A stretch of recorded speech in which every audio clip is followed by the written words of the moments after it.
Good evening, everyone, and welcome to the Environment and Planning Committee meeting of Tuesday, the 11th of April 2023.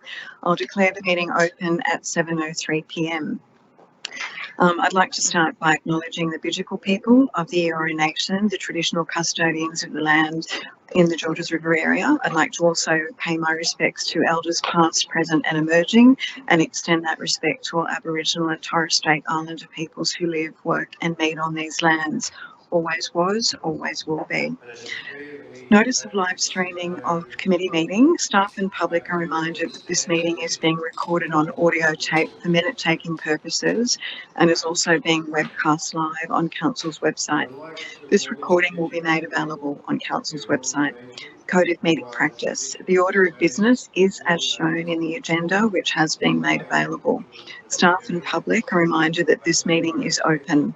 Doors to the meeting room are to be left open unless the meeting moves into a closed or confidential session, according to section 15 of the Code of Meeting Practice. Council's Code of Meeting Practice prohibits the electronic recording of meetings without the express permission of Council. Mobile phones must be turned to silent during the meeting. Our first item on the agenda, therefore, would be apologies. Are there any apologies for this evening? I don't think so. I think we have everyone here tonight, don't we? Okay, so we'll move on to our next item, which will be disclosures of interest. Do any councillors have any interest to declare tonight? I've submitted one to the staff. Yeah. I don't have it here, Councillor. Okay. Yeah. So it's a non-significant, non-pecuniary interest as a member of my family's presenting in the public forum. Any other declarations for this evening, councillors? No. Okay. We will move into public participation on items on the agenda. There are 6 speakers registered for tonight's meeting, and I don't have a list of them. And I would remind the speakers that, oh, sorry, I do. It's right in front of me. My apologies. Speakers have a 3-minute time limit. The first sound you hear indicates that you have 60 seconds remaining. At the second sound, please conclude your comments. Our first speaker for tonight is Gavin Sharp, and he'll be addressing us in person. If you could come forward, Mr. Sharp, and you're speaking on ENV 007-23, the Beverly Hills Master Plan, a way forward.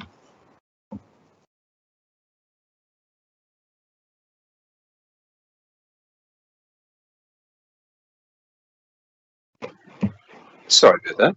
That's a little better. Well, thank you for the opportunity of speaking today. Our family have been in Beverly Hills for well over 40 years, as business owners, commercial property owners and residents. And it's been heartbreaking watching the commercial strip of Beverly Hills go downhill over the years. It's gone from a vibrant centre to now vacant shops, struggling businesses and deteriorating building facades. The main objective of the master plan was to revitalise the Beverly Hills local centre. When the original plan came out, the development controls allowed for development to occur on both sides of King George's Road and created a way forward for real change. Unfortunately, the proposed master plan, or the amended master plan, has changed that. We own the old post office building on King George's Road, and the net result of the proposed changes from the eastern side are that our floor space ratio has gone from 3.5 to 1 with the dedication of a property which we were able to do to 2.5 to 1. The non-residential component has increased from 0.5 to 1 to 0.75 to 1. The 2 car parks that we have on our side of King George's Road essentially will both be removed or substantially reduced, and the building height reduced by 2 stories. Essentially what this means, and we've spoken with planners, that development under those controls are not viable and will not happen. If I look at the western side, with a small dedication of land for the laneway at the back, they can have 3.5 to 1. And I don't understand why the eastern side of King George's Road has been so substantially disadvantaged. Our understanding was that the master plan was to revitalise the entire strip, not just the western strip. If it goes ahead on that basis, and especially given the fact that there's a fence running through the majority of King George's Road, limiting access, the western side will flourish and the eastern side will die. Shouldn't there be a consistency in the build form on both sides of the street? Now, I can certainly understand why some residents would be delighted if no development occurred and things stayed as they were. But what about the business owners that are struggling? The commercial property owners with increasing vacancies. I mean, when my father first opened up in the suburb, which is in the mid-70s, he had to buy a dress shop on the corner of King George's Road and Morgan Street just to get premises. The shop next door to us on King George's Road has been vacant for over 3 years. Do I have more time? Sorry, Mr. Sharp, just checking. Are you almost finished, or did Very, you? very close. Okay, no, please complete it. Thank you. So, struggling, the commercial property owners with vacancies. We have, young couples that want to live in this suburb that don't want to move out west, and there's nothing wrong with being out west, but a lot of people want the convenience, and also local downsizers that want to stay within the area. Beverly Hills is not a little country town. It's a conveniently located suburb with great transport, great amenities, and we hope and trust the council will do the right thing for Beverly Hills and put forward a master plan which will allow Beverly Hills to once again be a thriving suburb. Thank you. Thank you, Mr. Sharp. Our next speaker is also addressing us in person. Drazina Purser, if you could please come forward. And you're also speaking on ENB 007-23, Beverly Hills Master Plan, A Way Forward. Please go ahead. Lord Mayor, councillors and gentlemen, ladies and gentlemen, my name is Drazina and I'm a resident of Beverly Hills. I'm here this evening to speak on behalf of myself and a lot of the non-English speakers on the western side. There is no question that Beverly Hills needs a major revamp, not only to address the look of the suburb, but to ensure that we have every necessary basic need addressed. The current master plan, in essence, at the moment seems of minimal change to the first one. Once again, a waste of time and money, which all serves for the purpose of the east side, contrary to what the previous speaker suggested. This was a 2040 vision. We are now almost 5 years in with a loss of 25% of that time. I hope there's not another master plan. The following are some questions and concerns raised by the residents who have asked me to ask and possibly get some type of response later. Why was the 2018 community report ignored at the cost of $250,000? Why did council engage the community if the concerns weren't addressed? Why state government guidelines for high density at the rail corridor and retail were ignored? The car park in 2018, Georges River announced on 2 occasions to be 400 to 600. State Transport suggested 600 to 800, and in recent times now we have been told 200. The retail plaza that was suggested on the east was needed on the west, as the IGA is currently there. The east side are in full support of putting retail plaza and the car park on the western side. Community accepted 4-storey resident dwellings above businesses on King George's Road. Current details will be detrimental to both sides with shadowing and wind tunnels. The hotel was not mentioned or discussed in 2018 or the plan. So why was the DA revoked? And then once consultation was placed, it resurfaced in the master plan. The RTA website, the RTA site was set to be a low residential, but now a medical centre, too far from the town centre and public transport. Why hasn't council rezoned to accommodate the 1,500 new dwellings required? And why the sudden rush to complete such a small isolated car park? Finally, it was stated that a retail plaza was needed on the western side, preferably an integrated complex accommodating needed retail, car park and high-density residential between King George's Road, Edgbaston and Melbourne Street. This has been in the pipeline for 4 decades. It's interesting, when will this actually occur? Thank you for your time. Thank you, Ms. Purser. Our next speaker is also addressing us in person. That's Bob Jones. Mr. Jones, if you'd come forward, please. And you're also speaking on ENB 007-23, Beverly Hills Master Plan, a way forward. Please go ahead. Thank you, Madam Chair and councillors, for allowing me to speak on behalf of many residents of Beverly Hills. Everyone would like to see the Beverly Hills Shopping Centre revitalised, which was the catalyst to the inception of the exhibited draft Beverly Hills Master Plan. I believe this report and the recommendations before you tonight will go a long way to achieving the goal of revitalisation. I have been advocating on behalf of many residents on the eastern side of King George's Road against parts of the previous draft master plan for over 2 years, and I would like to express 3 concerns I have with parts of this report. Firstly, part of the proposed B2 expansion on the eastern side is in a flood-prone area. Council's own flood management plan depicts Frederick and Norfolk Avenues as being in a flood zone, so why are these properties then earmarked for rezoning and higher densities?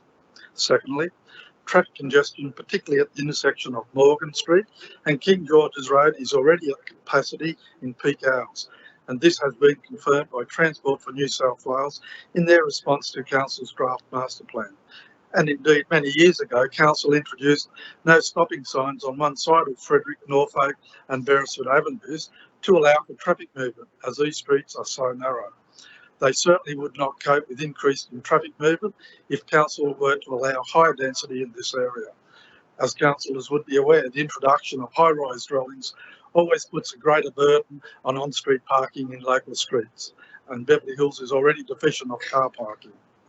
Thirdly, the report states that the Beverly Hills B2 zone needs to expand to meet the 236 projections for employment floor space. Council's own Commercial Centre Strategy Part 1 of February 2020 states that Beverly Hills requires 4,500 square metres of additional commercial floor space by 2036. The expansion of the B2 zone in Morgan Street, Frederick, Norfolk and Beresford Avenues, as recommended in this report and showed in the preferred option with a 0.75 to 1 non-residential floor space, will have the potential for an additional 10,000 square metres of commercial floor space. Add another 1,500 square metres of commercial floor space for the proposed supermarket approved at the corner of King George's Road and Stony Creek Road, then this will realise a total of 11,500 square metres of available floor space, far in excess of the commercial centre strategy. The oversupply of commercial floor space will put the economic viability of the shopping centre at risk.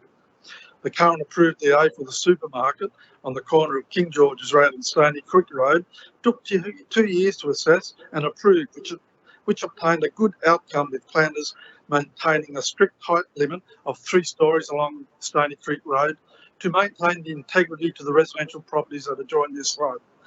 There has been no physical change in this area, so why do the planners now suggest 6 stories in lieu of 3 stories in the preferred option?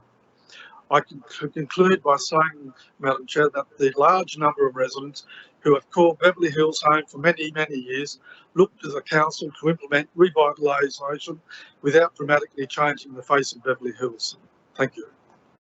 Hello. Thank you, Mr. Jones. Our next speaker is Mr. Adrian Polhill, who will be addressing us remotely, and Mr. Polhill is speaking on ENB 008-23, the Oatley Park Plan of Management and Master Plan Public Exhibition. Hello, Mr. Polhill, are you there? Yes, I'm here, Catherine. Yes. Hi there. Thank you for joining us again tonight. Yeah. Please go ahead. Thank you. Thank you very much for the time. I am speaking regarding the Oatley Park Plan of Management Master Plan.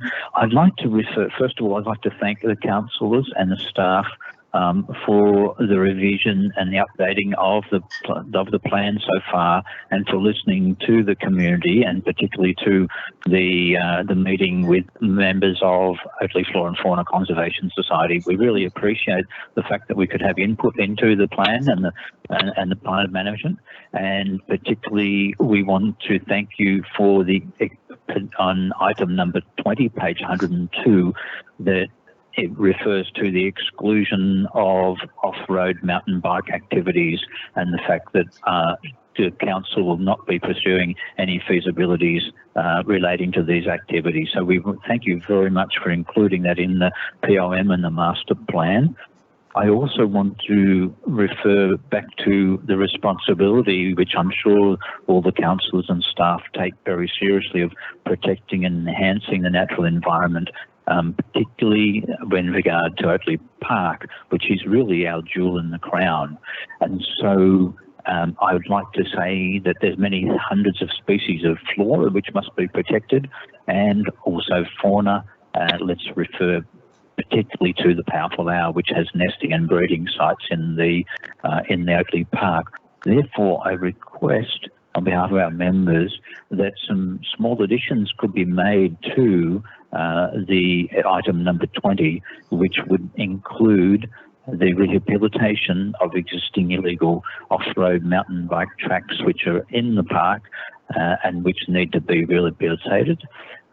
Also, that there should be some very unambiguous signage at the front of the park to let everybody know that off-road biking activities are not permitted, and also that perhaps more rangers should be employed with powers specifically to stop and find illegal off-road mountain biking activity. So I'd appreciate some thought around those particular 3 points, and hopefully they can be incorporated into the POM.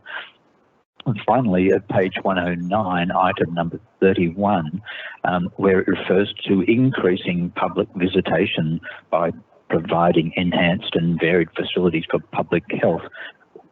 I think our members have noticed that there is indeed too much or too many visitors sometimes in the peak periods, and so hence leading to destruction of parts of the park. So perhaps the council should look very closely at the words increasing public visitation.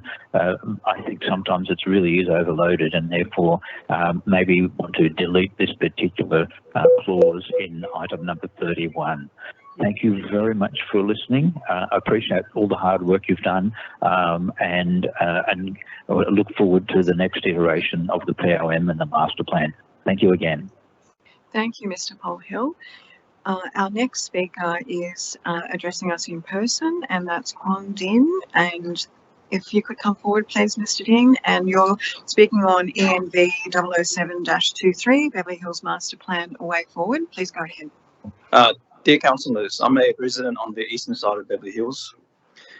It's disappointing to learn the latest council preferred option 3 with amendments, have further increased density and heights on the B2 zone compared to the previous version from council. This includes turning the Green Corridor into a B2 zone and a separate investigation to rezoning the eastern R2 zones into R3 and R4. The latest council preferred option has drastically increased height and density that is uncharacteristic to the garden suburb of Beverly Hills. The council's preferred option has very little consideration for the majority of the existing residents who have worked very hard to own a property in Beverly Hills, and the negative impact it will have on the areas such as increased traffic, parking and pollution. These are already at their limit. Since the beginning of the master plan journey in 2019 and up to date, multiple consultations with the community and multiple rounds of submissions have taken place. Residents have consistently in support of the revitalisation of the shopping strip at King George's Road, and a strong message from the eastern side of Beverly Hills against overdevelopment and high density buildings that is out of character of the residential eastern side. However, the community's feedback has not been considered. On page 21 of the agenda document, it states there are 60 plus submissions from the community to council the way forward, stating 3 things: heights and floor controls in the commercial B zone on the eastern side, King George, between Morgan Street and Sunny Creek Road remains unchanged. 2, remove the eastern lane, i.e. the Green Corridor between Morgan Street and Norfolk Avenue, and the link path between Norfolk Avenue and Beresford Avenue. 3, retain the existing car park on Frederick Avenue and demolish the toilet to increase the car park size. In fact, there was 260 submissions and not 60. These include 230 individually scanned documents with signatures and 30 plus emails directly to council for above proposal. I challenge councillors to knock on all residents in the eastern side of Beverly Hills, just like we have. You will find a good majority of residents are against the increased B2 heights and density and have strong concerns on the impact of the neighbourhood from increased traffic congestion and parking. Also, the document is very complex for residents to understand. There's inconsistency in documents that cause confusion and either a mistake or an underlying change without fair consultation with Beverly Hills community. Councillors, how can we work together to revitalise the shopping strip in King George's? Add affordable housing for people who can wish to live close to the station, but at the same time, do this at a reasonable scale that is aligned to residents' expectations and characteristics of the suburb. We love our suburb. The latest council preferred option will affect council temporarily, but for residents, it's a permanent change and will affect our livelihoods forever. Thank you. Thank you, Mr. Dean. Our next speaker is addressing us remotely. That's Mr. Stuart Gordon, and he's speaking on ENV 007-23, Beverly Hills Master Plan, A Way Forward. Mr. Gordon, are you there? Yes, I am. Thank you. Please go ahead.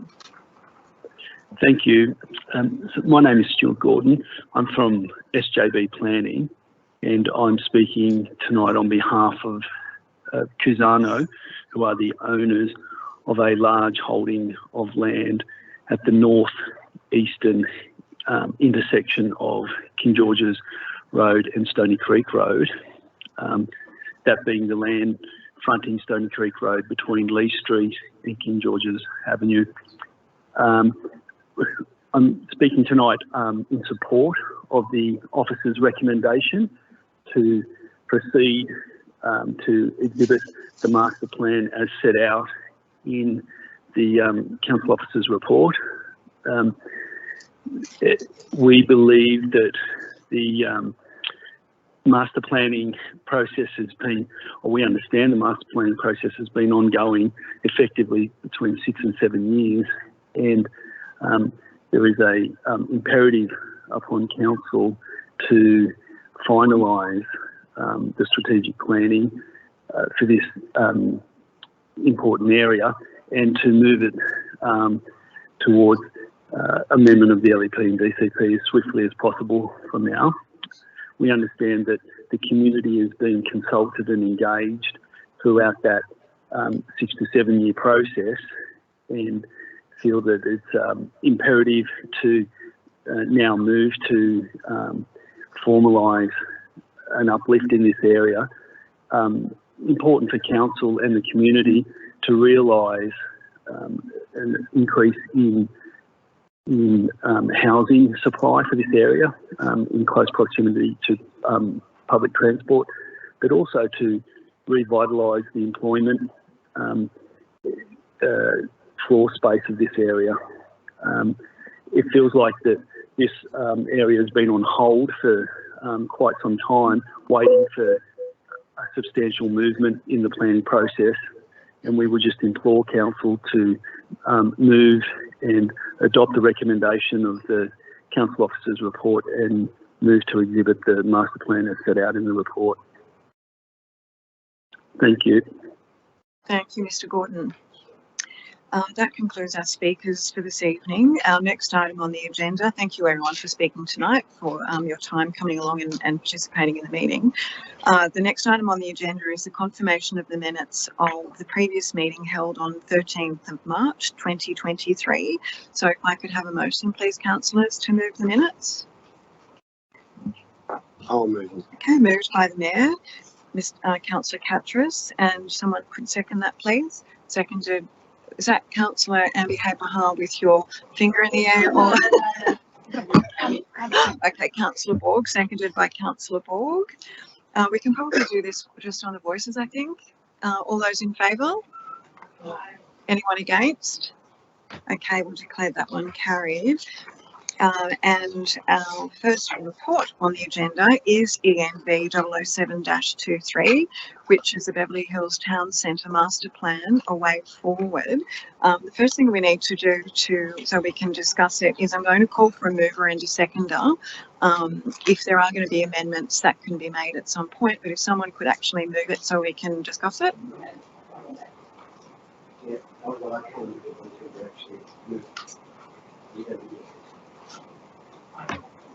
I'll second it. Okay, so Councillor Wang, are you moving I it? do have an amendment, Madam Chair. You're moving an amendment. Can you put your microphone on, please? What is your amendment, Councillor Wang? Now the amendment, I think we've got the amendment that I have, or you've got another amendment. Yeah, you go ahead first. Could I have my amendment up, please?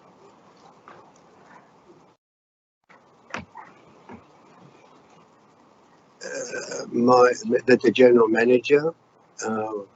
Yeah, Councillor Catchers, do you mind if you read that? Because I think the people up the But back I won't don't have a copy of mine. Well, I could read it probably. I can probably read A it. copy of my amendment. I'm not sure where it's going, but is it going in the body of the motion or is it It in should the actually go to the end. But anyway, it should go to the end. And it should be A, B, C, D, E, F, G, H, I, J, K, L, M, N, O. Through you, Madam Chair, I'll read the amendment. I can read it now. All right. Right at the end of the recommendation, I'd like to put that the general manager, due to the urgency of needing to progress the development of master plan for the Beverly Hills Centre, resulting in part to the planning proposal for 407 to 511 King George's Road, Beverly Hills, and the significant impact this will have on the amenity and infrastructure of the area and the possible loss of significant development contributions. And this is the general manager, is to convene a meeting between the Director of Environment and Planning and the Director of Finance and Governance for the purpose of discussing the possibility of transferring $200,000 from the Council's interest investment surplus in order to fund the consultancy work required for this master plan. And if Councillor Wang accepts the amendment.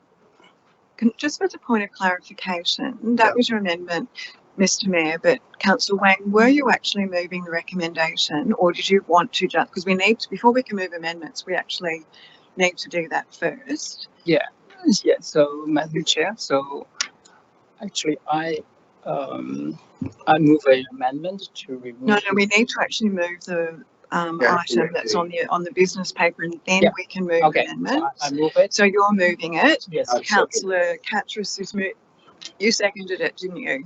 Yeah. And you're moving that amendment, which is an additional .0. Yes. And that's acceptable to you, Councillor Wang? Yes. Okay. Yes. Now, I think you said that you had an amendment as well. Is that correct? Yes. So my amendment is to remove the item J for the HIA. To remove item J, which is, sorry, I've gone and flicked past it. That reads that Council endorsed consideration into the creation of a housing investigation area in 2025 in the area bound by B2 zoned land, Carl Street, Morgan Street and Stony Creek Road. You want to remove that or amend that point? I want to remove it. Councillor Catchers as a seconder, you're not willing to accept that? I don't accept it. Okay, well, I think we have to probably vote on that then, don't we? Do we ask questions? It's an amendment. Sorry. The chair being for the health relations. Well, just for a matter of clarity, whatever's moved first is the motion. Yeah. So you don't have to move the officer's recommendation and then amend it.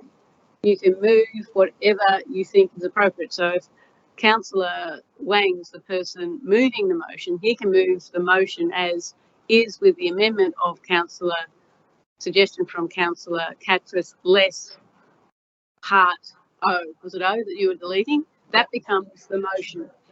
Jane, sorry, I've lost track of the numbers, sorry, but he would move that as the motion. It has Councillor Catrus would have to agree that as a seconder he agrees to have that J removed. If he doesn't, then we'll need, Councillor Wang needs another seconder for his motion. And if he doesn't get another seconder, then Councillor Catrus could move the motion as his motion with the additional part about the funding. But he'll need a seconder to that motion. Because what's the officer's recommendation is never the motion. The officer's recommendation is merely the recommendation. The first councillor to get up on their feet and move it, moves whatever motion they want. If that gets a seconder, that becomes the motion. And in this case, I believe the first person up on his feet was Councillor Wang.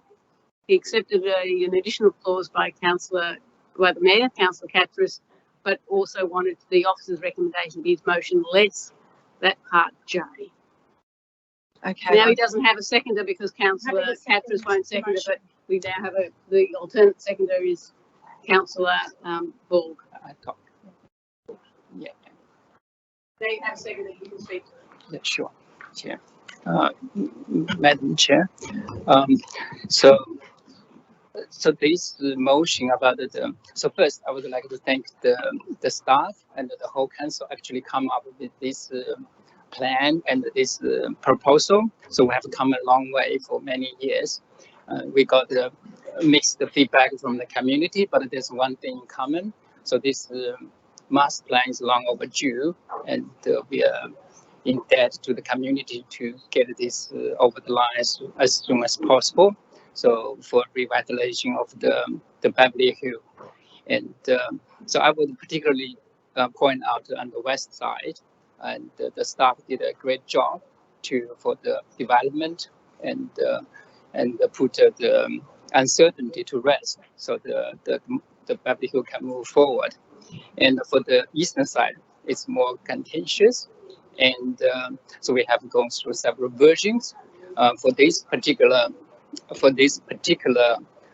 point about the house investigation area in 2025 that potentially would put the large residential zone into a R3 or even R4 zone, and that's in contradiction with the sort of feedback we got from the community over the past year or so.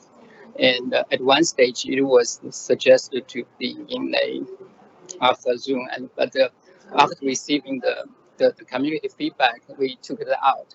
So if this is part of the master plan, it would, I would say, fail the community expectation.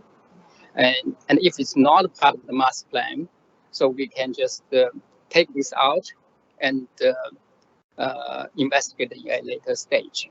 So that's my main point. Thank you, Madam Chair.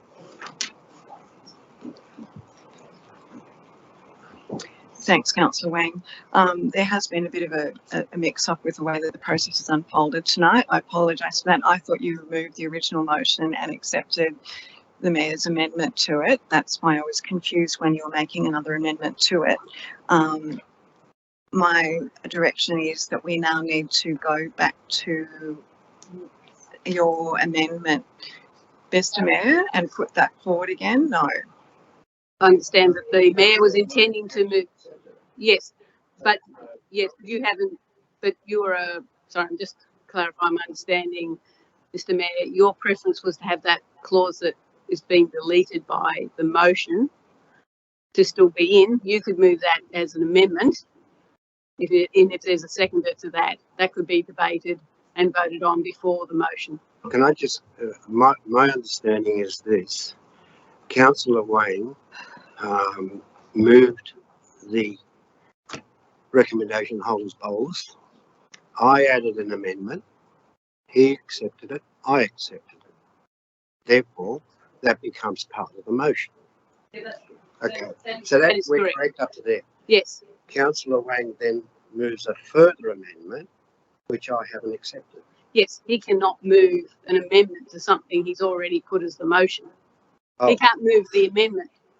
Someone else would have had to have moved the amendment. He can't amend his own motion under normal, so because he's the mover, he can't then have an amendment to his own motion. So where do we go from here? Well, my understanding is the intent of Councillor Wang was that he was trying to move the officer's recommendation less that clause. He's just been clumsily put it forward. But his intent always was he wanted the motion to be as per the officer's recommendation, but less that part, that one clause. That was his intent. He didn't move it very clearly, but I've seen that as being his intent, was that's what he wanted to move, and he was happy also to accept your addition when you suggested it. Okay. Ms. Whitley, can I just get a point of clarification? If Councillor Wang is moving the resolution with an amendment, shouldn't we vote on that first? No, because in fact the recommendation always in front of the councillors is not the motion. The motion is whatever the first councillor moves. In this case, it was Councillor Wang's intent to move as his motion the officer's recommendation less that one clause. That was his intent. He's just gone about it in a clumsy way, because sometimes we refer to in these meetings as moving an amendment when we're not moving an amendment, or the councillors aren't moving an amendment. They're moving a motion, which is in effect the officer's recommendation with an amendment, and that's what Councillor Wang's intent was. That was my understanding. Well, if that was his intent, then I can't be the seconder because I'm against that removal. So Councillor Wang now has a different seconder, which was Councillor Ball. So But if you want that clause back in, yeah. Nick, you now need, sorry, Mr. Mayor, you would move an amendment to this motion, and that would be what would be voted on first. And if it got up, it becomes the motion, and the council votes on that motion. Yeah, who's the seconder to the original motion? The seconder is Councillor Ball. Okay. Well, then I move an amendment that it goes back in. That particular clause, which I've lost track of what number that was. Okay. Could I just ask, because this is What about your part O though? Should you not be adding that at this point in time too? Or? Just Nick needs a seconder. Who's my, Yeah, so. Thanks. Sorry? No, if Ben accepts it, but I don't think Ben wants to accept it. he doesn't want to accept it. It was clearly wanted that clause. Do you want to accept it? No. Okay, well, we've got a seconder and I'll talk to it. For Jay to go back in. Yeah. And. Yeah, my amendment Oh, is for it to go back in. And O. Yes. Your addition to O. Yes. Yeah, and my addition, well, the O has been accepted. Yes, that's already the motion. It's already accepted, the O's already accepted, and now we're discussing my amendment, which is for it to go back in. Okay, so we're voting on the amendment. Yeah, For which the minute now has a seconder in. and there's a seconder, so. Yes. Yep, so we have Councillor Catras has moved an amendment to Councillor Wang and Councillor Ball's motion to reinstate Part J, and it was seconded by Councillor Ambi Hapaha. And so now we need to vote on the amendment that you have put forward, Mr. Mayor. No? Yeah, I'm going to talk to him. Well, yes, for speaking for and against, Yeah. sorry. Yeah. Sorry, Councillor Jamieson, you Yeah, have I a was going to question? ask because I think we need clarification. Can we actually do the questions before we vote on anything so we have clarity? To be honest, we haven't heard, that's why I just wanted to move it for discussion so we could hear from Ms McMahon. But people moved their amendment straight up. That's why we've all been sort of thrown for a bit of a six. I think we need to get back on track. I mean, if we've got questions, I think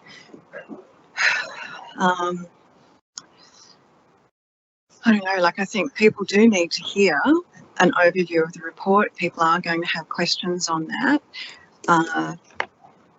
Which you could allow for now. You have a seconder, the matter is open for debate. You have speakers for and against the amendment, so you certainly would allow the officers to speak for that now. All right, so how about we do that then? Thanks, Ms Weatherly. So we'll ask the questions during the course of people speaking for and against it. Mr Mayor, do you mind if Councillor Jamieson asks her question first? Yes, okay. Is that okay with you? And then That's we'll go to you to speak to your amendment, if that's Thank all you. right. Apologies to everyone in the gallery. It's just a bit mixed up tonight. Councillor Jamieson, your question? I have heaps of questions, so I think I've asked a few of them. I'll start off with, do I have to stand up? Okay. Oh, that's good because I've got my note. If I could go through the questions, Catherine, Martin, if you could answer a lot of these questions, and then, with the first speaker, we talked about, so we moved the ratio from 0.5 to 0.7.5. Is that correct? Through you, Madam Chair, the original exhibited master plan actually had a non-residential floor space of 0.75 to 1.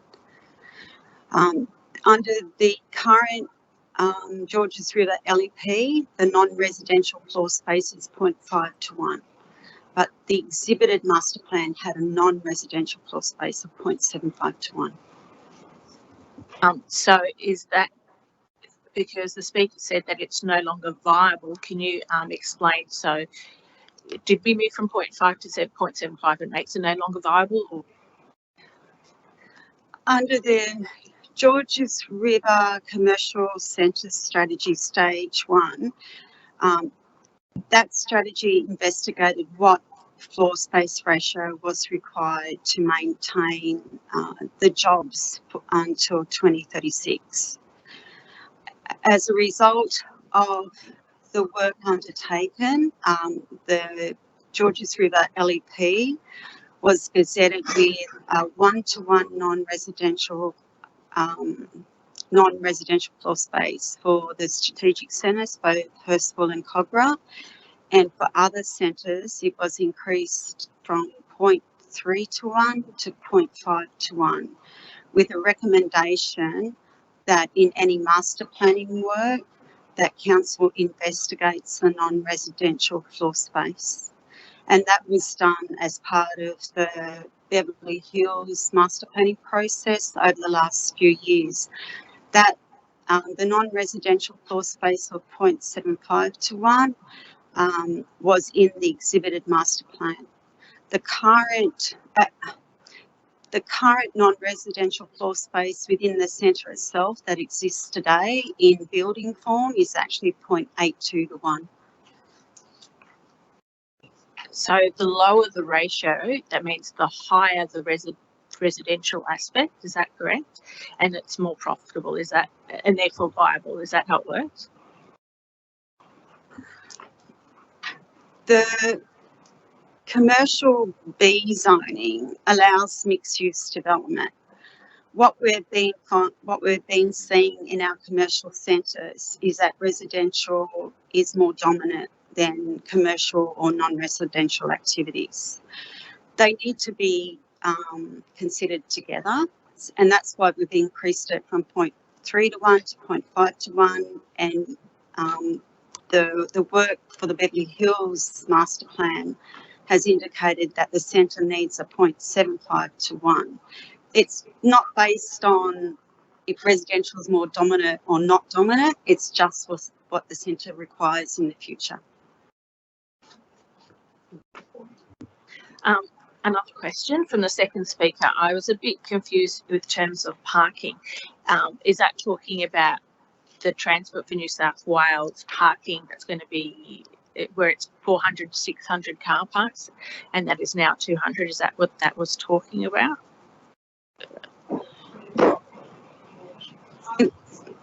I believe the second speaker was talking about the commuter car parking Beverly Hills. I don't know the exact number. I don't know the exact number, but the Director of Assets Infrastructure may know that number. Sorry, excuse me, Madam Chair. My envisaged always was 200 spaces. I think 600 to 700 spaces on that site was never going to occur.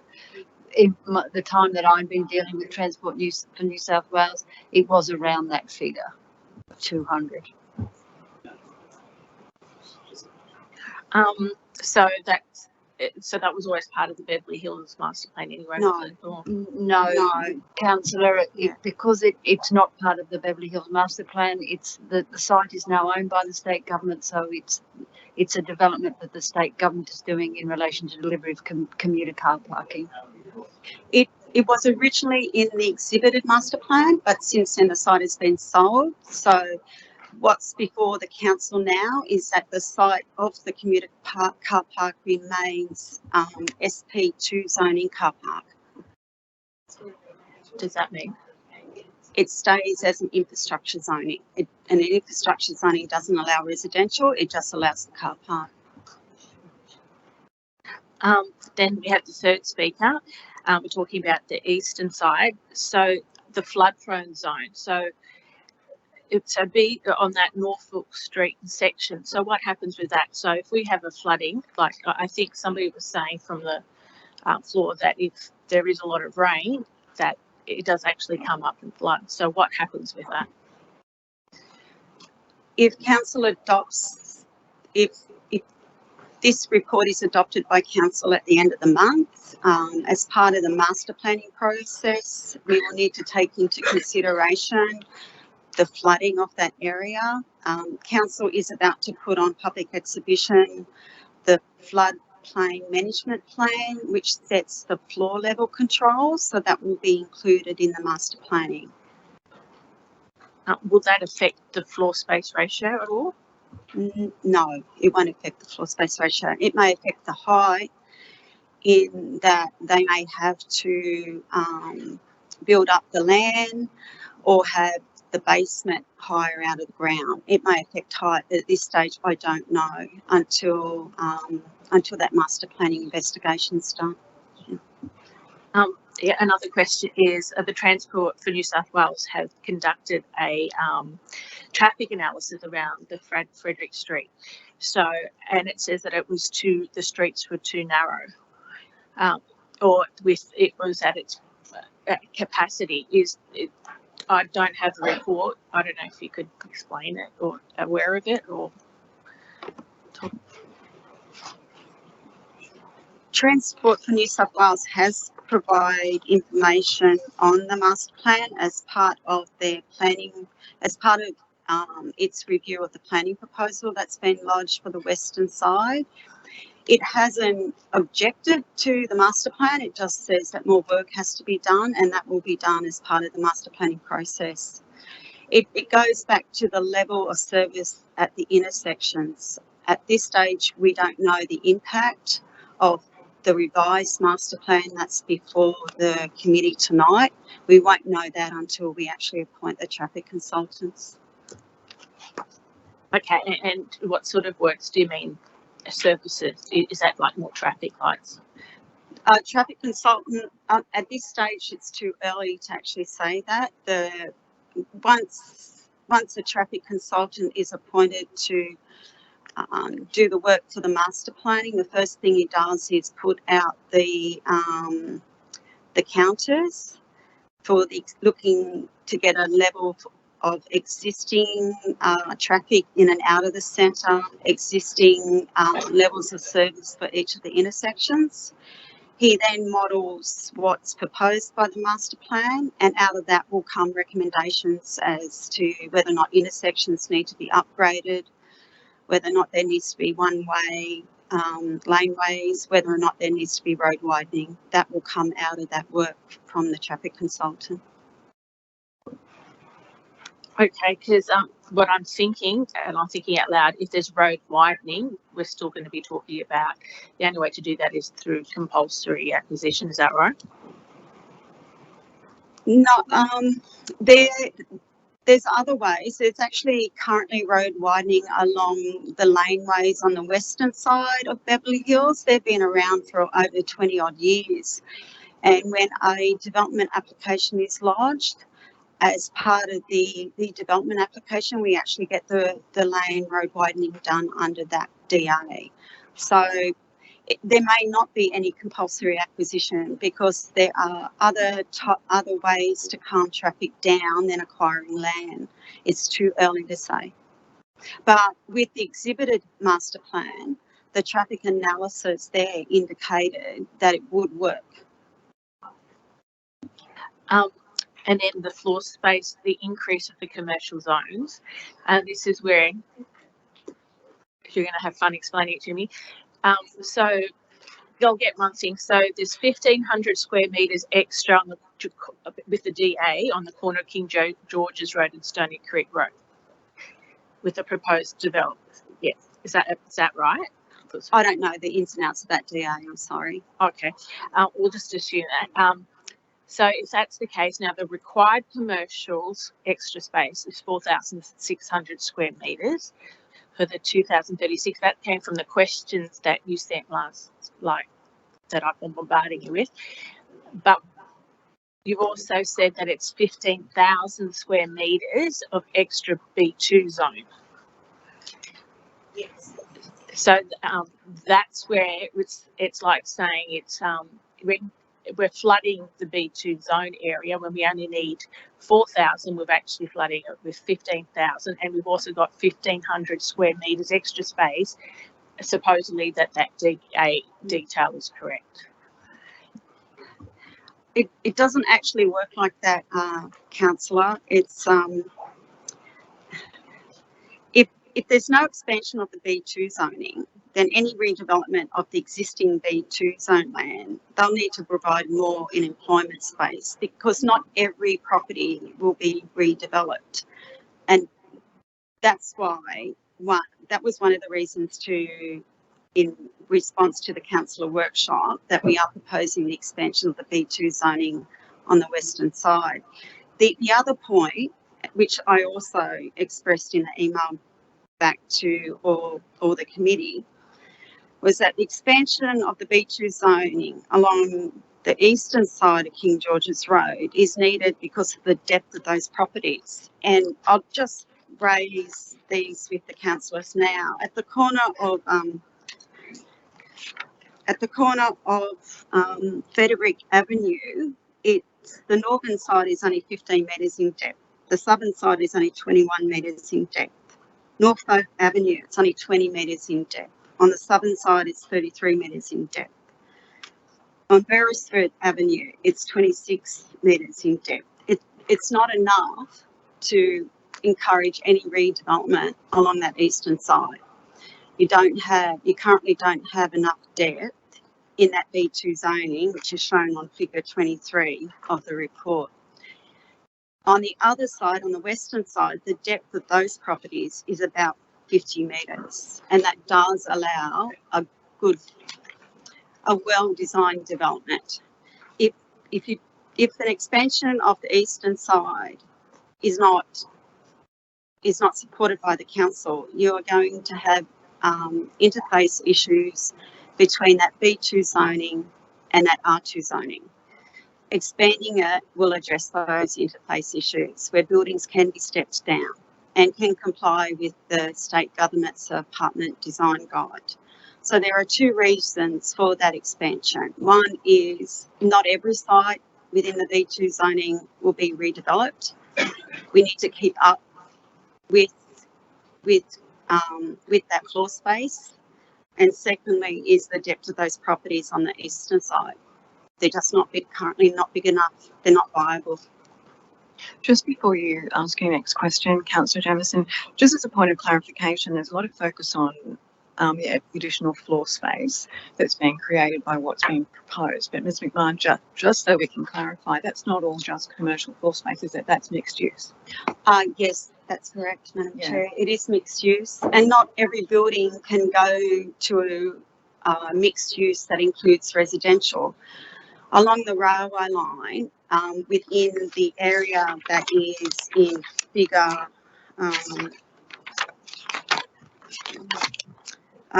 28, those sites can only have, if they were to be redeveloped, can only have a non-residential use. They can't have residential.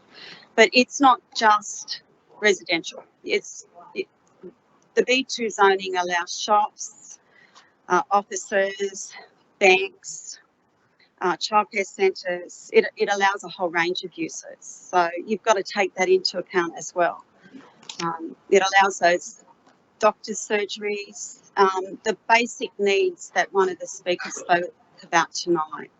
So what I'm trying to say is don't just concentrate on what's going to be the residential and the non-residential. You have to look at the holistic part of that floor space ratio.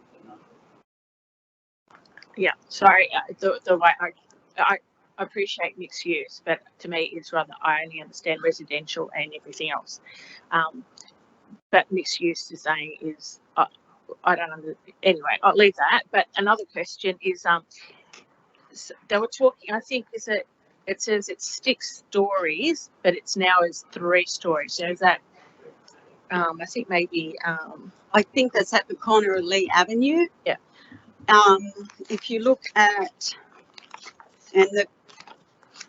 because I think there was a bit of a mix-up between what was the correct figure in the report, but the correct figure is is figure 24 on page 37 of the report. What's being proposed there in that precinct, and it's at the corner of King George's Road and Stony Creek Road, and it's all currently zoned B2. We're looking at 8 stories at the gateway and then down to 6 stories and then 3 stories. And as I advised the speaker this afternoon via phone call, that any development in that blue zone there will also have to comply with the New South Wales Government Apartment Design Guide, which requires a minimum of 6 metre minimum setback of any building on that B2 zoning to be 6 metres from that R2 boundary. So there will be a reduction in that overall height within that area because of the requirements of that apartment design guide and how that area will work. It has to be further explored through the master planning site, and that's what I advised the speaker this afternoon. And just on other questions that was raised, so we removed the green zone, but was that replaced with a B2 zone, or was it just removed? There's no green zone. Yeah. So the B2 zone covers that the previous green zone, because that was one of the matters that came out of the workshop. So we removed the green zone and the B2 zoning is there instead of it. Yeah. But there's no acquisition and there's no green zone. It's be a building setback zoning to require that 6 metre setback between any development within the B2 zoning and the R2 boundary. And the car park on Frederick Avenue, because I've spoken to a couple of people on that, is that staying going? Because that's RE1. So what does that mean? Well, I thought it was. I'm getting. RE1 is a public recreation zoning. It stays as a public recreation zoning. So does that mean the parking is staying or going? The parking can stay or it can go, but if it's zoned RE1, it's a public recreation zoning. You will note in the recommendation through Madam Chair that it does say the car park at 23 Frederick Street. Oh no, it says converted to a plaza with angled parking, so parking would be replaced there. And one of the other things is, and I think it's valid, that it's quite, and I can understand the validity in it, but it's quite complicated for the layman person. Is there a way that we can make it easier for normal people who aren't skilled in understanding this sort of stuff? So through you, Madam Chair, remember this report is for you, for the councillors. So if the councillor progresses to endorse a master plan, there is a budget allocated to do the work. We'll take that in board to make sure that whatever is presented to the community and how it is presented to the community is done in such a way that it is understood. Through public consultation, and that there will be quite extensive public consultation. Councillor Johnson, did you have any more questions? Okay. In fairness to Ms. McMahon, you're okay? Yeah. There may be other councillors who have other questions. So, did anybody else have anything that they wanted to raise at this point? I just have a question that follows on from one of the points raised by Councillor Jamieson. Just with the corner of Stony Creek Road and King George's Road, I think we're proposing now for that to be 8 stories. And how will the transition between those 8 stories to the homes at the rear at number 15, 13 and 11 on Beresford Avenue, how will that transition work? Remember, councillors, this is just putting into a diagram what was discussed at the workshop.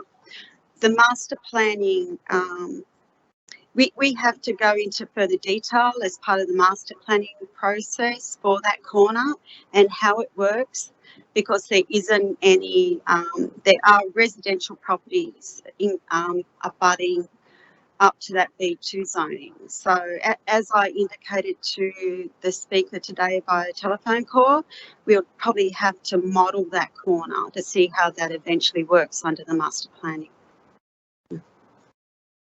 The heights in figure 24 are indicative, so they do go down. They go 8, 6 and 3.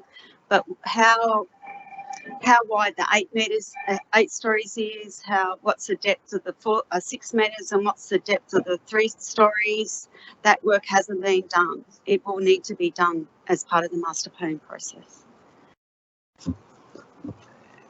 Thanks, Ms McMahon. Councillors, do there more questions? Did you have more questions, Councillor Jamieson?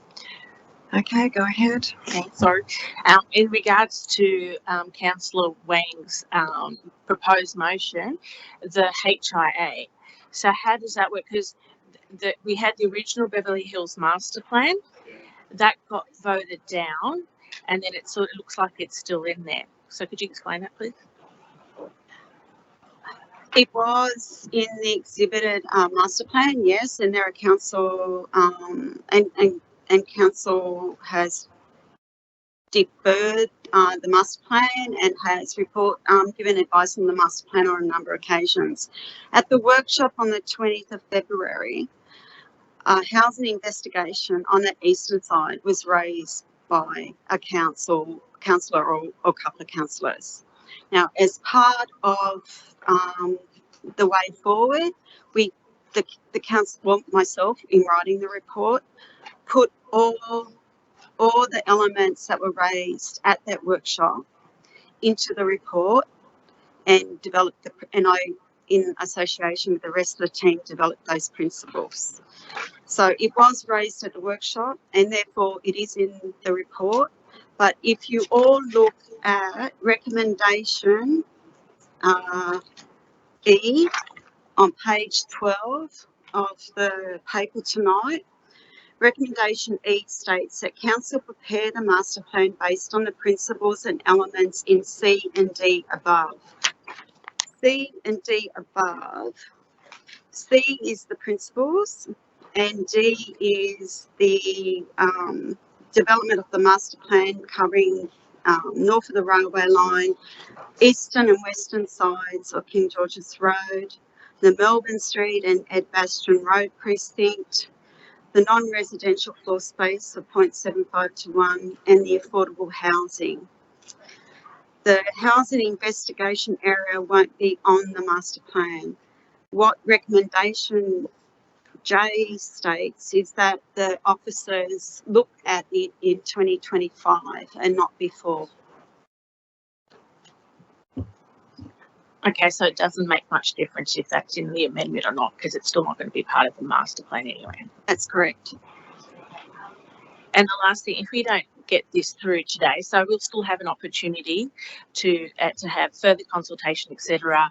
But if we don't get this through today, are we going to have issues, say, with local planning and any proposals? As pointed out to councillors in the paper, there's a current planning proposal for the western side of King George's Road, and that planning proposal is a lot larger in height and scale than what's been proposed in the report before council. At the moment, it's been indicated to the council staff that the proponent will lodge in a rezoning review with the state government. they have to wait until the 120th day before they can do that, and that is up at the end of this month. Thank you very, very much.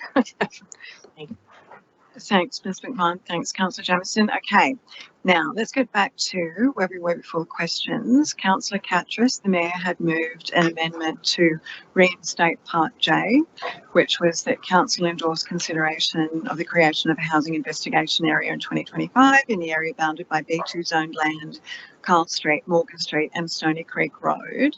I think Part O was already accepted, wasn't it? Yeah, so we don't, and I don't actually have that in front of me anyway. But so what we will be asking you to speak on now, Mr. Mayor, is speaking in support of your amendment. Thank you, Madam Chair.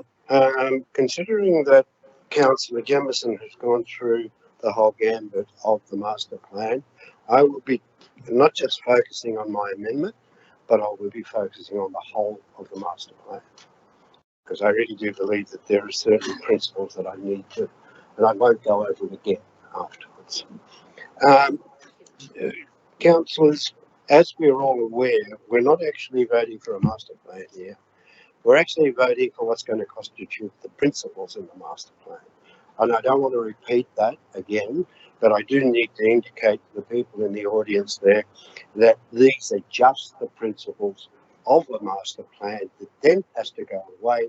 If we get the money and the funds, which is about $200,000, then has to go back to the strategic planning department, and then we have to employ consultants, which, as Mr. Bob Jones indicated, we need to look at the flooding, and I think the answers were provided by our manager of strategic planning. We have to look at the flooding, we have to look at the traffic studies, and we have to look at a multitude of things, and we need to employ consultants to deal with that. Having said all that, we have come a long way. And I've got to say we have come a long way. We started off with the master plan, which had 10 stories, 10 stories on either side, 8 stories in the middle, plus bonuses for affordable housing and a whole lot of other things, plus a large expansion of the B2 zoning on both, well, not so much on the west side, but more on the east side. Now, councillors, we have problems to consider, and I think we have to move forward. We have to find the money to do the master plan, because if we don't find the money to do the master plan, we've got a huge problem. And the huge problem is this. Yes, as alluded to by the, as indicated to you by the manager of strategic planning, we have a planning proposal on the western side. The planning proposal is proposing 15 stories on either end. I'm not totally clear on the details, but we don't need to find that out right now, but it is 15 stories on and I don't want to sort of keep pressuring our general manager and our manager of strategic planning into providing this information, because I have read it and I know that it's about 15 stories on either end and 15 and 12 stories in the middle. Do you believe that a regional planning panel is going to say, hey, we're going to allow 15 stories here, but we're only going to allow 6 stories on the eastern side? It doesn't work that way. Town planning does not work that way. Town planning works in a harmonious solution based on 2 sides of the road getting a similar type of outcome in terms of development. I stand to be corrected. Having said that, when we look at what's been proposed, yes, there's an increment increase on the western side, with I think going up to 8 to 7 stories down, and there's also an increment increase, and there's what we're proposing now is not the preferred outcome that's indicated in this report by the council officers, which is again a bit 10 stories, 7 stories and a bit more, because what we're proposing now is what was discussed amongst the councillors when we had a workshop. And the proposal is 8 stories at either end and 6 stories in the middle. Now, that's the proposal we can see, plus a future housing investigation site. Now, what are we talking about here? A future housing investigation site is basically going to happen in 2025, if we agree with this and if it's incorporated in the master plan. Now, all of us have heard that Prime Minister has said, I'm going to try and get a million units, residential properties built, 1 million in the next 5 years. The state government has said, we are seriously in trouble with affordable housing. Serious, not just, hey, we need a bit more. We're seriously in trouble with affordable housing. So the idea of keeping the future housing investigation in the master plan, and I think you mentioned, I think, correct me if I'm wrong, it's not going to be incorporated in the master plan. It's going to be something you're going to be looking at in the future, fine. But I do want that clause to remain, because it's got to give a direction to the councillors of the future, if we're not here, and to the staff of the future. You've got to look at it. You've got to look at it, because if I could read you some of the articles, well, I won't waste any more of your time on this. The seriousness of our affordable housing has come to the point where, let's say, and I've read somewhere that 46.5 or 46% of the family income is being spent on mortgages. 46% of the family income. 28 to 30% of the family income is spent on rent. So we're in lack. And hey, how about the fact that Sydney is the second most expensive city in the whole wide world?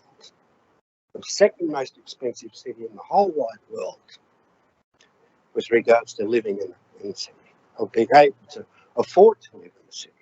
Now, I think we have a responsibility for future generations to review the housing investigation area. It needs to stay in. Now, the other thing that we've got a problem with, hey, if we don't move forward with this, 10, 12 or 15, 8, 15. Last time I heard, we don't have a Section 711, 712 contributions plan for this. So we're going to miss out on millions of dollars of developer contributions. So we have to have something in place right now. Millions of dollars of developer contributions. And what we're proposing now, to me, and I understand the frustrations of Mr. Sharp, and there is fairly modest. Fairly modest. I would have preferred to go ahead with the preferred option of the staff, because they're the town planners. They're the town planners. They have reviewed everything. They have said, this is what you need to move forward into the future. This is what you need to move forward. But obviously, we're watering it down and we're coming to this. I will not accept anything less than this. And to turn around to me and say, keep the B2 zoning the same size, keep it the same size, and we really support revitalisation. Hey, keep it the same size, keep the B2's zoning the same size, and you support revitalisation. It hasn't been revitalised for 60 years. What makes you think? What makes you think that it's going to be revitalised with what's there now? 60 years. Take a photograph of 1950s, 1960s, and look at it now. You know what's changed? The type of cars. Nothing else. The type of cars. Okay. Now, the other thing is, we're talking about 260 odd submissions. Okay. I've gone to the trouble to prepare this. I'm sorry that I couldn't prepare it any bigger. Maybe when it goes before the council, I'll get it prepared more bigger. Now, I asked the council officers to give me a full stack. Excuse me, Mr. Mayor, can I just ask you, could you take your microphone over with you so that people could hear you? I can hear it through my hearing aids, but obviously the other people can't hear it. Now, yes, Mr. Dean is probably correct in saying it's 260. I haven't added them up. I asked for a whole stack of the submissions. And if 90% of those submissions were form letters, obviously someone has gone around and said there's going to be a whole lot of density increases, blah, blah, blah. And could you sign this form letters? Well, you know, when some of the religious organisations used to knock on my door, I'd say, yeah, I believe in this and I believe in that, just to get rid of them. And I think that's the sort of thing that could have possibly happened here. But let me analyse what I found.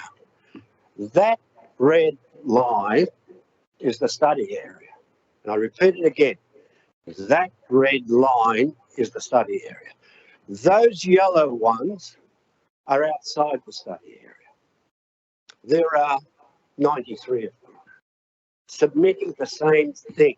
Keep the, what do you call it, the B2 zoning the same, do this, do that.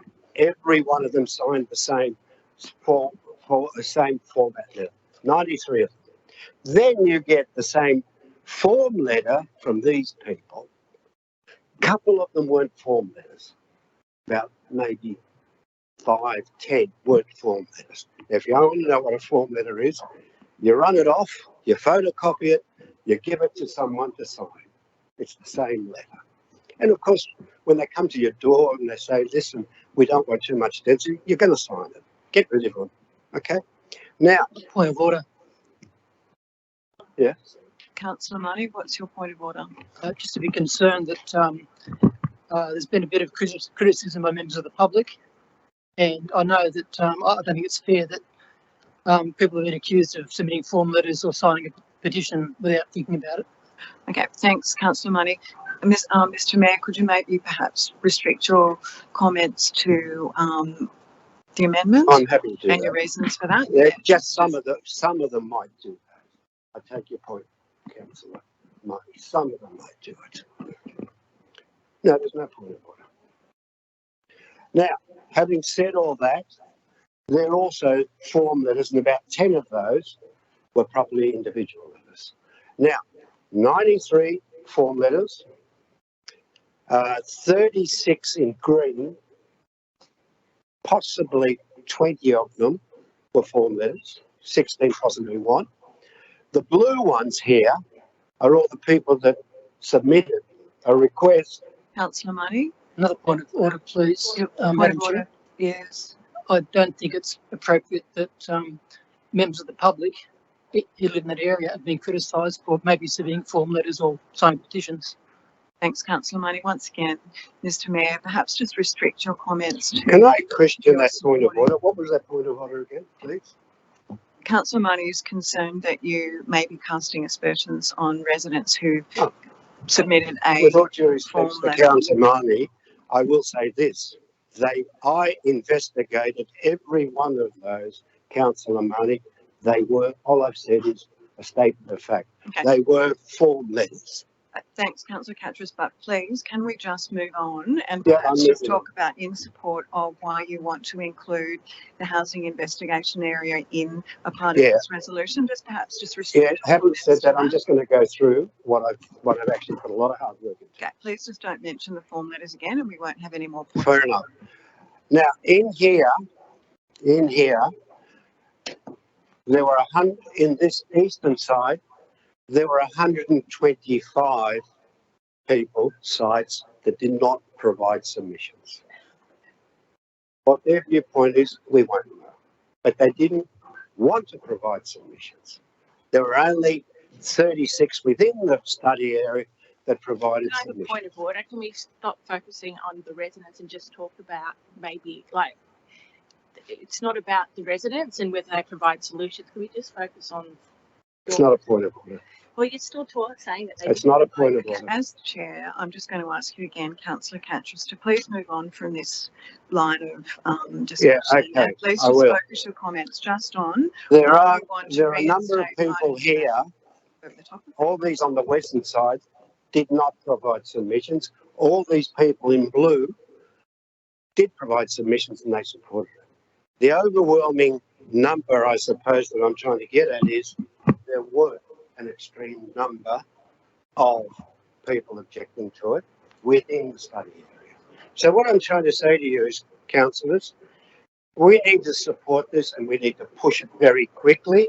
I'm not going to, I am moving that the clause in J be reinstated, because it's something that we have to look at in 2025.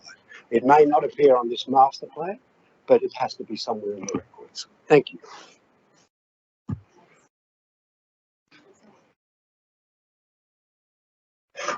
Thanks, Mr Mayor. Councillor Amby Haber, you seconded Councillor Catrus's motion. Would you like to speak for that? I mean, amendment, I should say. No, you wouldn't like to speak for that? Okay, would somebody like to speak against Councillor Catrus's amendment?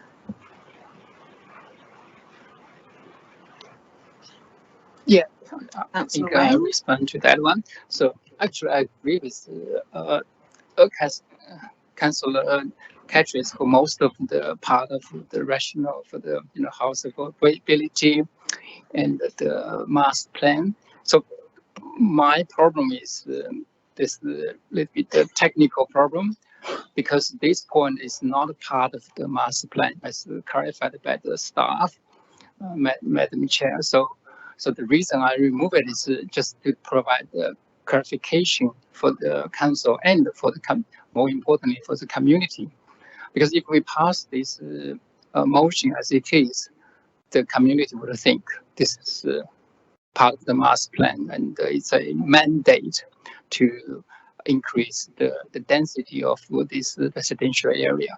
So I have no problem to further consider this investigation down the path, but as far as the master plan is concerned, considering the history of the contentious history for the community and for the council, so I really suggest that we take this out just for clarification. So that's my point of trying to remove this item. Thank you. Thanks, Councillor Wang. Did anybody want to speak for Councillor Catrus's amendment? Okay, if you'll indulge me, I'm going to say a few words in support of this amendment, and hopefully you'll understand my reasons why. Councillors and the gallery, we have a housing crisis in Australia. We have a very serious problem in Sydney. There is a rental vacancy rate of less than 1%, which is the worst it's ever been. If we continue to sit on our hands and not want to investigate increasing densities, and I'm not talking about putting high-rise development on the eastern side, I'm talking about we need to investigate whether there is an option of perhaps increasing some of it in an R3 capacity. We have done housing studies on my time in all of these years I've been on council. We've done housing investigation studies and come up with, out of investigating a quite a large area which has been flagged like this, we've come back and we've perhaps included about 3 properties in that. This does not mean that it is going to be rezoned to R3 or R4. That's this inclusion of this clause within this resolution provides our council officers the option of doing this in 2025, a couple of years down the track, which we're not going to resolve the housing crisis in Beverly Hills or Georges River for that matter, but we all have to contribute in some way. There has to be a bit of give and take. It's not always just about mortgage holders. It is about those of us who rent. I'm a renter. I'm probably one of the only people in this room who is a renter. And renting is great until it's not, until they evict you and you have nowhere to go. This is a very sad reality in Sydney and Australia these days. And I would just ask everybody just to relax their opposition to any sort of change that might mean that your son or daughter or brother has got a roof to put over their head, because the reality is many people are living in cars and will be living in cars or caravan parks if we continue to pull up the drawbridge. And I'm sorry if my comments might offend some people, but I feel really passionately about all of us doing our bit to try and contribute in some small way to increasing housing supply. This is, again, not going to resolve the problem of the housing crisis, but if we can provide the capacity to increase some of it and go towards our housing targets, we need to do it across the whole LGA. The reason why this is attached to this particular resolution is because we're talking about Beverly Hills. The original master plan that went out on exhibition included a proposal to rezone all of that section to R4. Well, I didn't support that then. I don't support that now. But I do support us investigating other options as to how we can potentially increase our housing density. And I'm sorry if that does offend some people who do live in that part of Beverly Hills. This is not to completely destroy your way of life. It's just to perhaps make room for a few more people who would like to share in your way of life. So I'll stop there, and I'll ask if anyone else would like to speak against it. No? Okay. Well, I think it's probably time that you do. Yeah. I completely understand and appreciate everything that the chair has just referenced in regards to housing supply. My reasons for not wanting to include the housing investigation area in this motion is it is a really complicated document that has already been presented to the community on numerous occasions in numerous different forms. And if we don't need to add an extra layer of complexity to it, I don't think we should. And I think we should look at future housing investigation areas holistically for the whole of the LGA. And this may potentially be one of them. And we, council as a whole, can make that decision across the whole LGA on what they think are the best areas for a housing investigation area. And I just don't feel it's right to tap it into this master planning process now, when in November, when we came to the community and we presented options, we had taken the rezoning of residential homes off the table, and now we're reintroducing it. So if we want to reintroduce it as part of a housing investigation area, I think we should do it as a separate process, holistically for the whole LGA, identifying multiple housing investigation areas for consideration, not just pinpointing this one. Thanks, Councillor Borg. As we have had a speaker against it, Mr. Mayor, did you want to have your right of reply, or have you sort of covered it? Okay. Look, as a matter of fact, the reason why I'm actually supporting my amendment is because it's not going to be in the master plan. Let's make it quite clear. It's not that. Is that to the director? Is it going to be in the master plan? No, sorry, through you, Madam Chair, to the Mayor. No, it is not in the master plan, and I'll, as Ms McMahon indicated, I'll reiterate in recommendation E, it says that council prepare the master plan based on the principles and elements in C and D above. There is no reference in C and D to the housing investigation area. And the other thing that I noted too was we're talking about a reference to it in 2025 to be an investigation area. Now, I also want to ask you one thing. Councillor Borg indicated that she would prefer to see a holistic investigation on, let's say, I suppose, the housing strategy or affordable housing. I think that's what we're getting at. The housing area, what do you call it, the future investigation for housing. My understanding is the latest report from the Department of Planning is they won't let us do it as an overall LGA-wide strategy.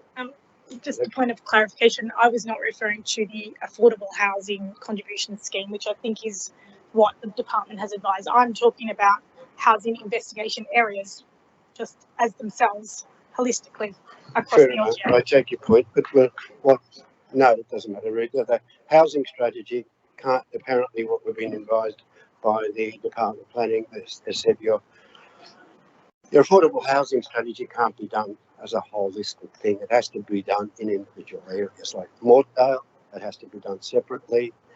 Beverly Hills has to be done separately, and all those have to be done separately.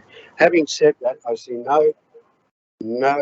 nothing wrong in leaving that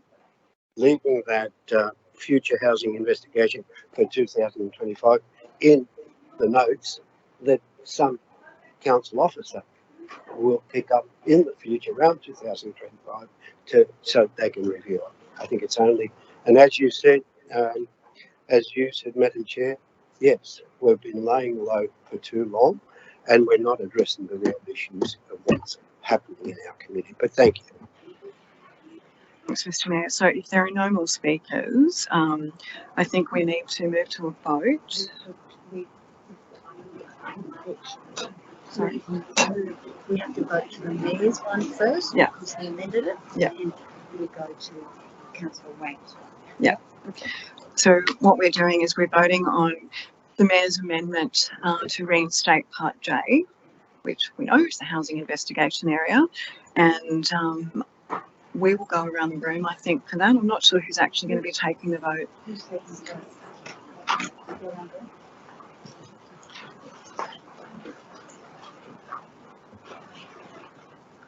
Mayor, Councillor Catras, could we have your vote, please? For the amendment. Councillor Lansbury, For the amendment. Councillor Amby Haberham, For. Councillor Borg, Against. Councillor Jamieson, Oops, against. Councillor Marnie, Against? Councillor Wang. Against. So we have 3 for and 4 against.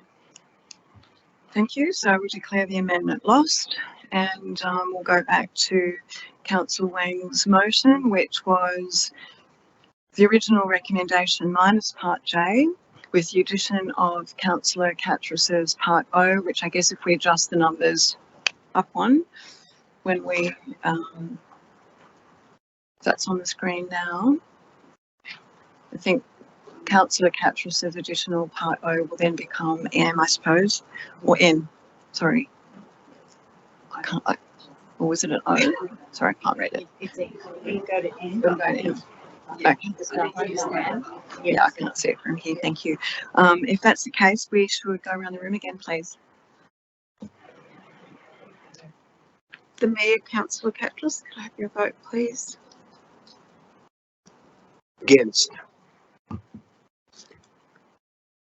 Deputy Mayor, Councillor Lansbury, could I have your vote? I'm going to vote for because we need to move it forward. Councillor Amby Haberham. For. Councillor Borg. For.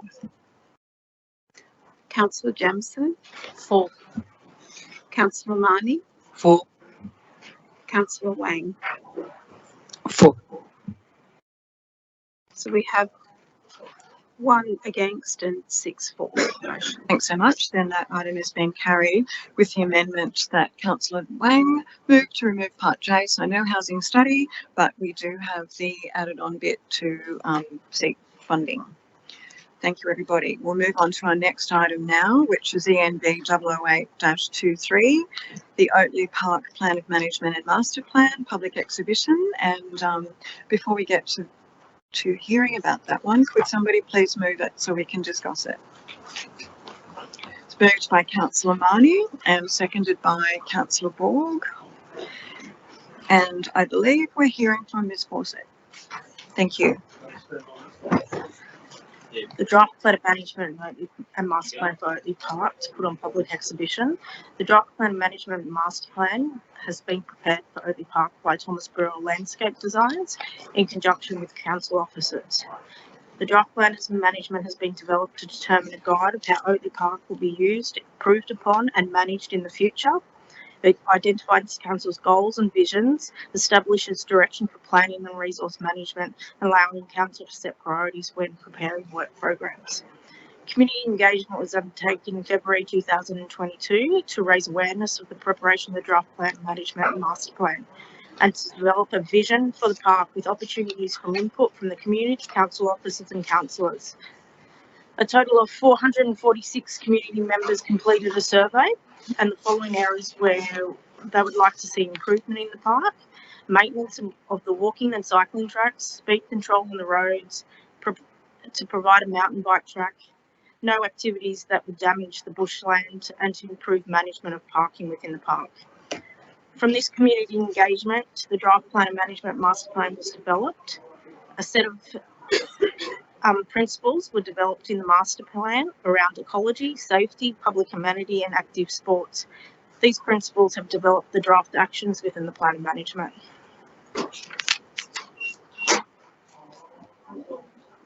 Great, thank you, Ms Fawcett. Do councillors, do any of you have any questions for Ms Fawcett on this? Oh, sorry. Councillor Jamieson. Just one quick question, just to have it on record. So asking about the mobile vendor part of it. Could you explain, is that going to mean that any vendor can go in and do whatever they want, or how does it work with its policing?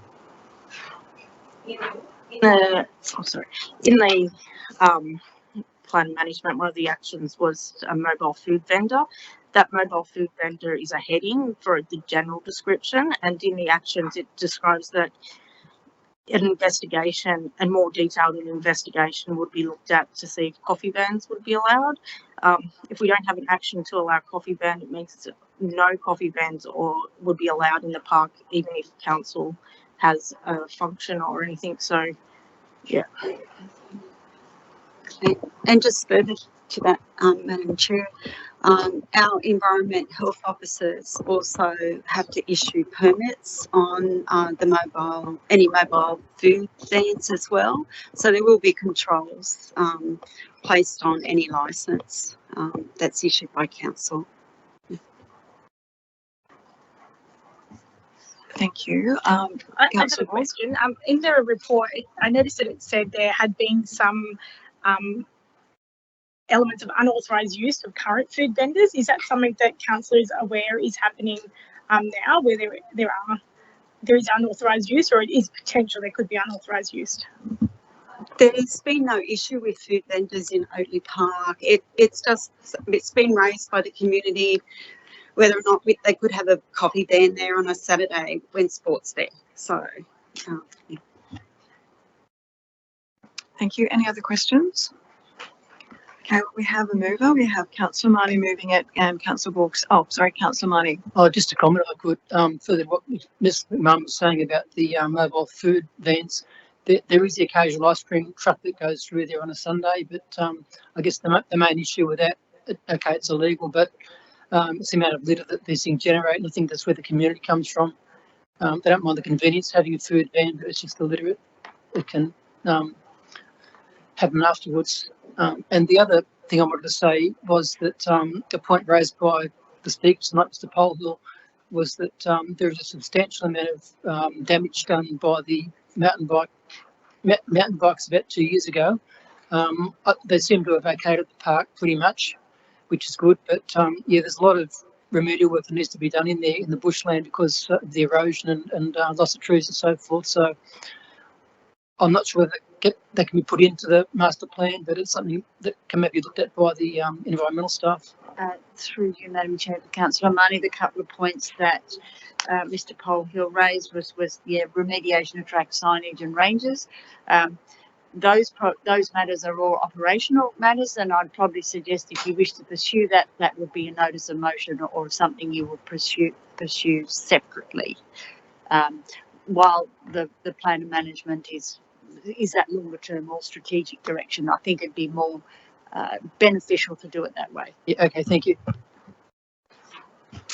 Thank you, councillors. Any more questions? No? Okay, well, how about we move it? I was moved by Councillor Marnie, seconded by Councillor Borg. I think we may need to go around the room if that's okay.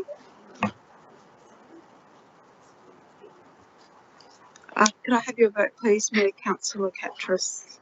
For. Deputy Mayor Councillor Lansbury. For. Councillor Amby Haperha. For. Councillor Borg. For.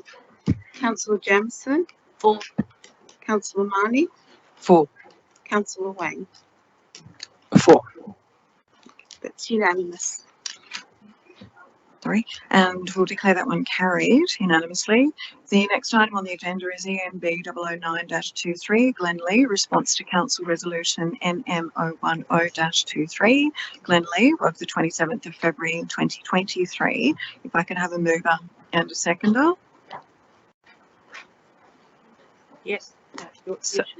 So moved by Councillor Jamieson and seconded by Councillor Marnie. Okay, I'm not sure. looking at Councillor. He was distracted, I think, but you seconding it, Councillor Marnie. Okay, so Ms Bishop, is one of the council officers, is it you? Oh, Kathy, sorry, Ms McMahon, you're speaking to this, thank you. Through you, Madam Chair. This report provides an update in respect of council resolution in February this year regarding 80 Baronia Parade Lugano, and in particular C and D of that resolution. Now, C relates to 3 recommendations from the GML's report. The first recommendation is number 3, that a comprehensive conservation management plan be commissioned. They're known as CMPs. They're normally commissioned by the owner of the site when the owner wants to do work to a heritage item that's quite significant.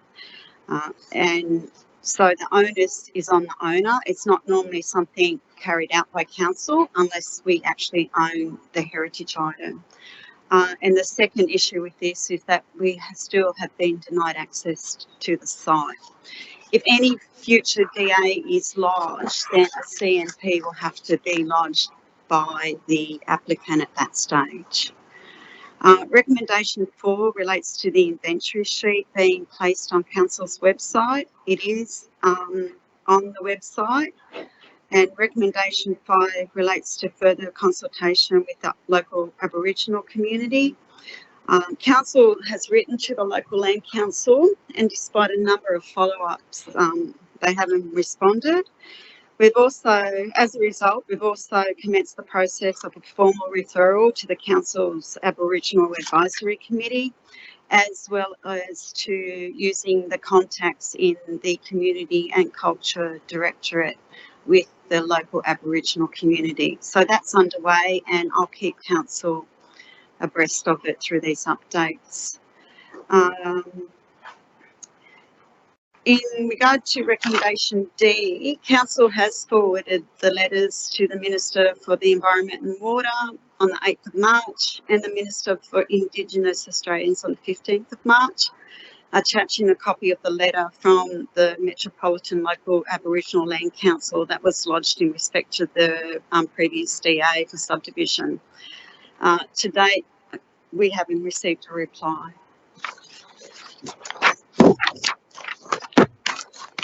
Thank you. Thanks, Ms McMahon. Councillors, any questions at all? No? Okay, we might move on then and move this.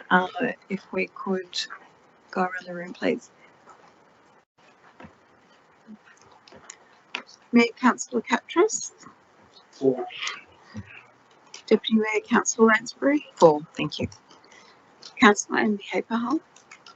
4. Councillor Ball. 4. Councillor Jamieson. 4. Councillor Marnie. 4. Councillor Wang. 4. It's unanimous. Great, thank you. We'll declare that one carried and move on to our next item, which is EMB 010-23, the Certification Council Certification Campaign.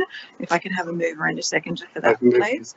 So moved by Councillor Catras, the Mayor, seconded by Councillor Jamieson. And you're speaking to that, Ms Bishop. Thank you. Okay, all right. Noticing the time, I'll move through this fairly quickly. So in August last year, the council commenced a program to see if we could activate improvements to the certification industry, I guess with a focus on how we could deal with approvals and building site activity that is managed by private certifiers. We began the campaign, we did an update to our website, and we got in contact with some other councils and regional councils and state agencies.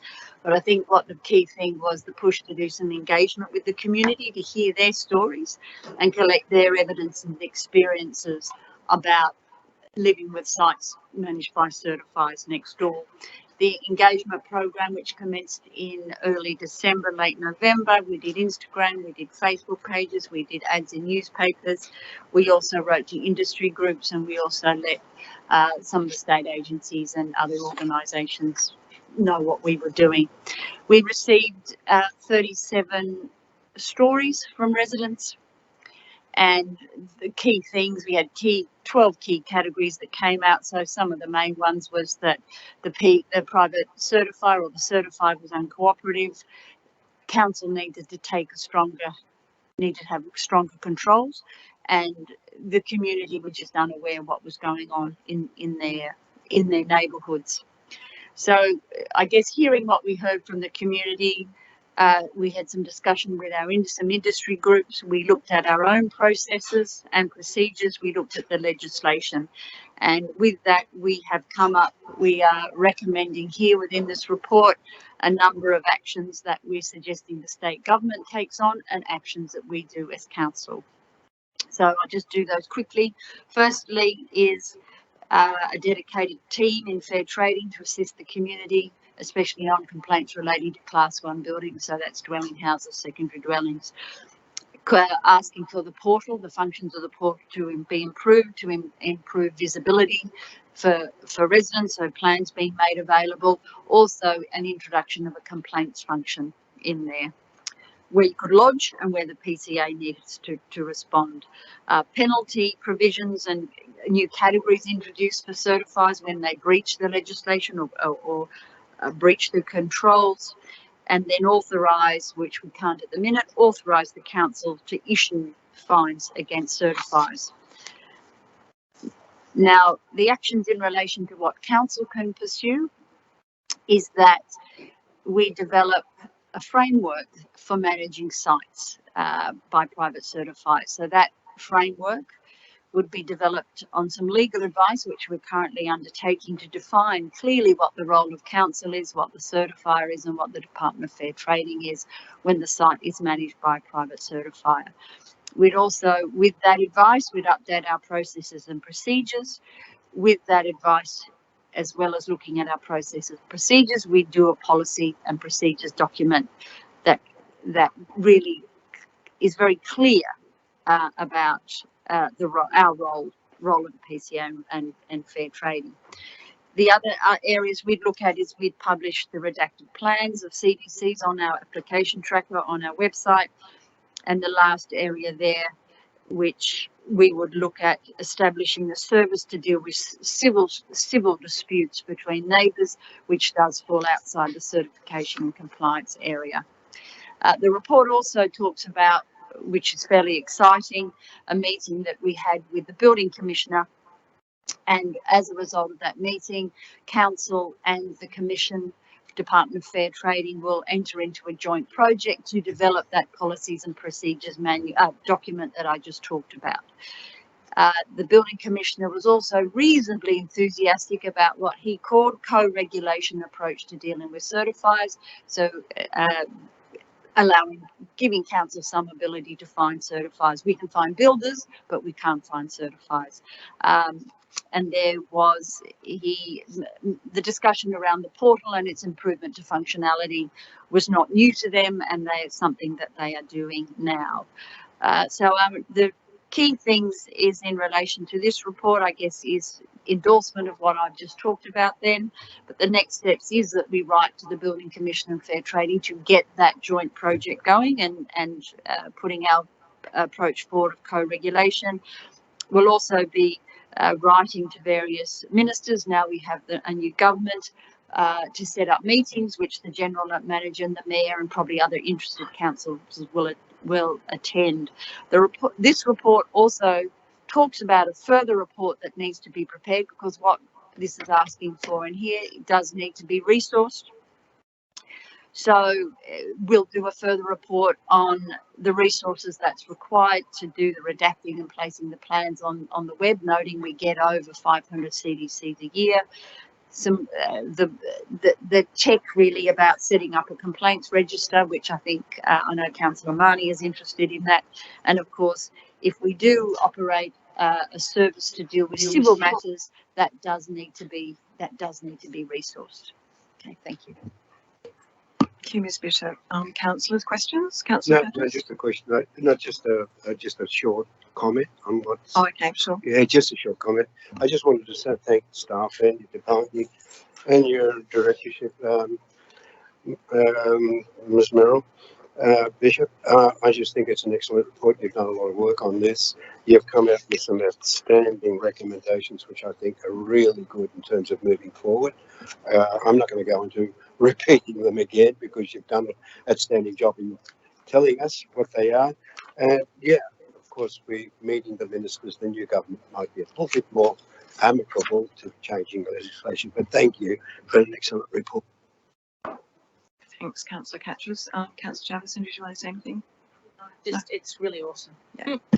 Thank you. Yeah, I just would like to echo those comments as well. Well done. Congratulations to all involved, because that has been a long time coming. As councillors, we've fielded a lot of complaints about the certification process, and to actually get proactive and come up with some solutions and act on them. I'm very much looking forward to seeing that come to life. So thank you. We need to move this. I think Ms. Severino, if you could go around the room. Thank you. Mayor Councillor Catchus. 4. Deputy Mayor Councillor Ransford. 4. Councillor Amby Haypar. 4. Councillor Ball. 4. Councillor Jamieson. 4. Councillor Marnie. 4. Councillor Wang. 4. It's unanimous. Thank you. That one is carried unanimously, which brings us to our final item for this evening, ENB 011-23, Amendment number 4 to the Georges River Development Control Plan 2021 for 143 Stony Creek Road, Beverly Hills. If I could have a mover and a seconder, please. Councillor Jamieson, are you moving it? Yeah. Okay, moved by Councillor Jamieson and seconded by Councillor Borg. Okay, Ms. Bishop, were you speaking to this one as well? Ms. McMahon. Through you, Madam Chair. This report recommends that Council endorse the Development Control Plan Amendment for the site at 143 Stony Creek Road and place it on public exhibition. The DCP amendment accompanies a planning proposal for the site, which will be placed on a separate public exhibition by the New South Wales State Government, the Department of Planning. Councillors may remember last year the proponent Sutherland and Associates Planning lodged a planning proposal for the site, the former RMS site, to rezone it to an R4 zoning, include business premises and office premises as additional permitted uses, introduce the FSR of 1.4 to 1 and a maximum building height of 16 metres. The proponent declined to enter into BPA with Council, though they did work with Council on the DCP amendment. The proponent lodged a rezoning review in October last year. It was heard by the South Sydney Planning Panel in December last year. The panel recommended that the planning proposal should be submitted for Gateway, and the department issued the Gateway, I think, in March this year, subject to conditions. The department will be placing the planning proposal on exhibition sometime in May, and this DCP amendment is proposed to support that planning proposal to ensure what the officers worked with the proponent on are there for the site and in placed as controls for any future owner of the site, especially any redevelopment of that site will need the relocation of the stormwater over the site and the construction of a flood tank as between the basement and the first residential level. So the Development Control Plan Amendment is required to support that planning proposal. We don't have any say in the planning proposal anymore, but we do need that DCP amendment to ensure that we do get a good design for the site. Thank you, Madam Chair. Thanks, Ms. McMahon. Councillors, any questions at all? Councillor Jamieson? I just had one. So it went to, why did it go to the state planning? Because the proponent lodged the rezoning review because council didn't consider or support the planning proposal within a 90-day period. We were working with the proponent on the proposal, as well as the DCP amendment, but we weren't, the proponent wouldn't enter into a voluntary planning agreement as per the council's VPA policy. And on that 91st day, he lodged his rezoning review. What was that policy, sorry? The planning agreement policy. He didn't want to enter into a planning agreement with council for council to negotiate any public benefit from the upzoning of the site.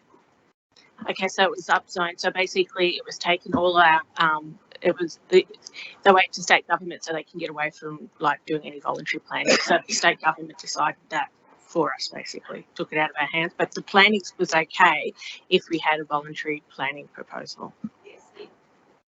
Yes, the planning proposal wasn't accompanied by a voluntary planning agreement letter, which is a requirement of the planning agreement policy. And the proponent refused to enter into a planning agreement with council. Thank you, Ms Bishop. Councillors, any other questions? Okay, if not, how about we move forward with it and move it with Councillor Jamieson and Councillor Borg have moved it. Ms Sabrina, if you would mind going around the room, thank you. Mayor Councillor Patras, your vote. For. Deputy Mayor Councillor Lang. For. Councillor Abraham. For. Councillor Borg. For. Councillor Jamieson. For. Councillor Marnie. For. Councillor Wang. For. Thank you, that's unanimous. Excellent, thank you. So that one has been carried unanimously, which brings us to the end of our meeting. Thank you everybody for coming, and thank you to our member in the gallery who has stayed through to the end. Thank you to staff for putting together the paper for tonight. It was a very big, a lot of work has gone into this, and good night all. Recently,